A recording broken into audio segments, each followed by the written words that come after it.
Where my pottery is concerned, technically, my colleagues have taught me how to throw and certain elemental things about pottery. But where the figures are concerned, I have no technique. I'm interested, I love folk art, so I call my figures sophisticated primitives, and I just struggle to bring them into being. And if I went to school and had a technique, it would be much easier, but then they'd be different.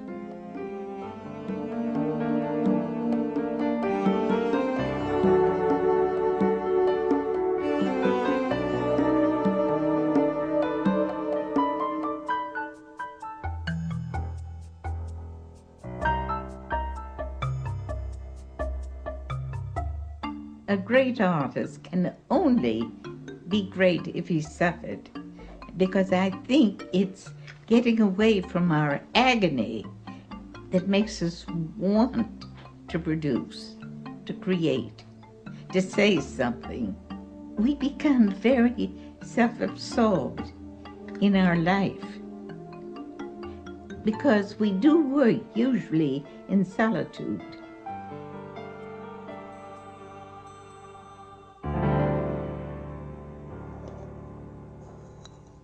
Many years ago, I had the good fortune to be one of the students of Gertrude and Otto Natzler, great potters.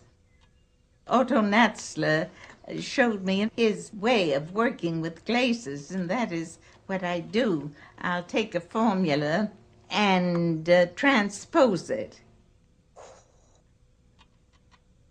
I do what we're not supposed to do.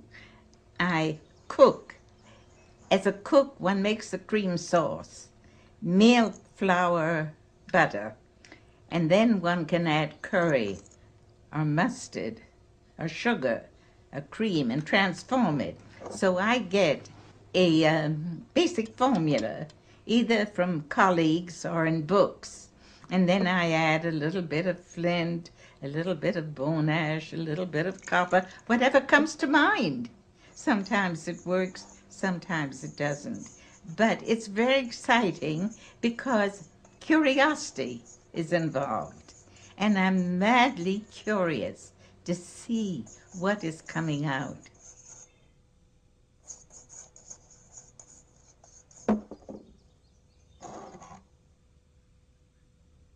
Her glazes, she's so funny about her glazes. Her glazes are such a mystery to her.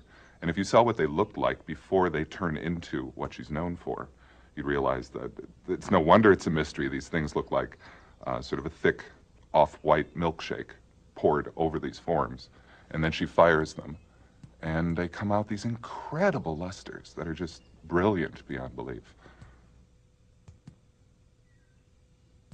What Beatrice is, in effect, is an alchemist. She takes mud and she turns it into golden vessels that could grace the table of a Maharaja.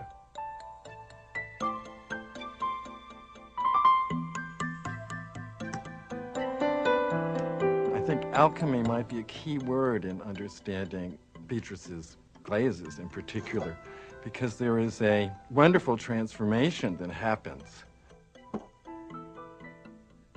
Very ordinary materials become transformed into very luxurious gold-like surfaces that catch light in various ways. And a lot of this is accidental, something that Beatrice is quite aware of, and it appeals to the gambler in her, and I suppose the risk-taker, because with working with luster glazes and the reduction process, you can never quite predict each time how it's going to come out. It's called a reduction glaze.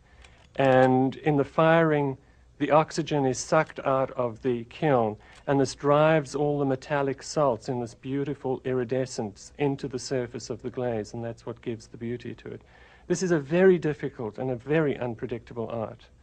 And there are relatively few masters of this through the history of time. And the reduction firing is when you smoke the kiln. and the smoke attacks the glazes and changes them. And you can do that with many different things: salt, wood, camphor, oil, you name it. And it depends exactly the time you start and the amount of stuff you put in. It's very tricky. It's very exciting when I have to open a glazed kiln. And I generally wake up early in the morning to go in and just open a wee bit and peek. One can't really see, but I peek anyway. And I say, women who have diamonds, it can't touch the joy and excitement of opening a kiln.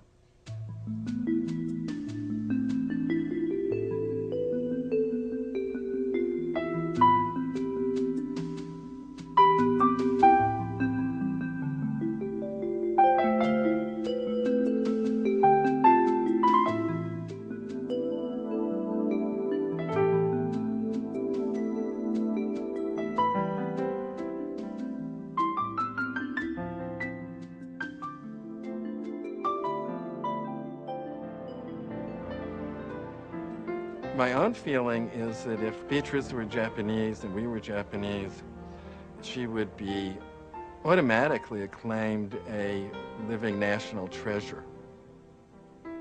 Beatrice Wood is important in part because she's a link to a visitable past.